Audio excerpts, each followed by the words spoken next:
It is a rather clear start to the morning. Taking a look from our station camera, we got those winds rather light across the Permian Basin. Right now, we got those winds upwards of near 10 miles an hour. That's a westerly wind, making it 50 degrees out the door this morning. But we are very dry. A dew point of 20 degrees. That means those relative humidity values out there this morning are rather low. And I expect us to even get drier within time, especially as temperatures warm up. That temperature dew point spread will become a bit more apparent, and that is what is going to lead to that fire weather concern as we go in throughout much of the day. Right now out the door, it is a rather cool start, especially in portions of Artesia for 45 degrees with around 52 into Brady. With that elevated fire weather concern for us here across the Permian Basin, it's near critical along into portions of the Panhandle where there is a fire that's already ongoing.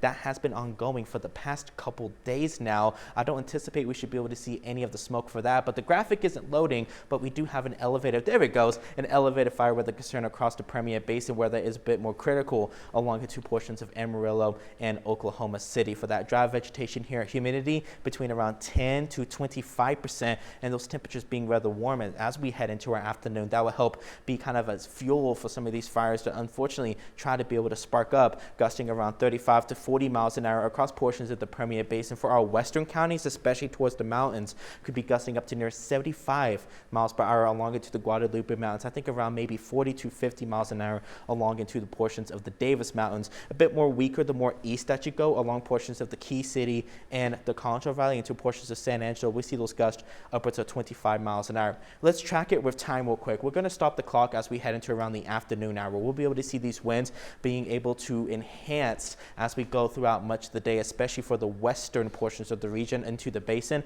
I think more as we head into around 3 to 5 p.m. That's when those winds, I think, are going to be able to peak even into portions of the Concho Valley. But most of the portions, especially the more east that you go, those winds will be a bit more calmer in nature. And we'll be able to see kind of a weak boundary move through tomorrow. This isn't going to be the cold front to bring cooler conditions for the weekend, but it will at least create a calm start as we head into Friday morning. But winds will be able to pick up rather quickly back in from the south and westerly winds as we head within time into the later portions of the evening. We have a fire weather watch in effect for our western counties, even into portions including Big Spring, Lamesa, Andrews. This time around, even into portions of southeastern Mexico and Pecos. That's going to last until about 11 a.m. to about 8 p.m.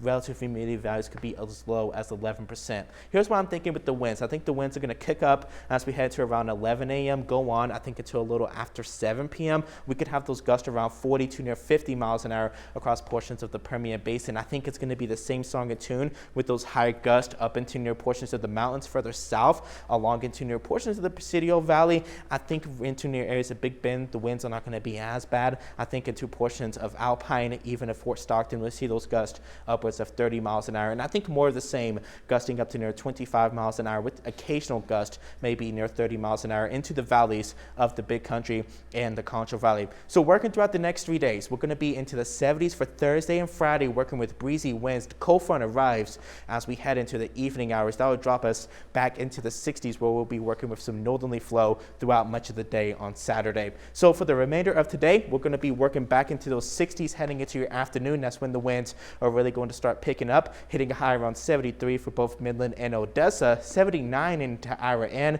75 in Abilene, and 79 over into El Dorado. Working throughout the next 7, it's going to be warm Thursday and Friday.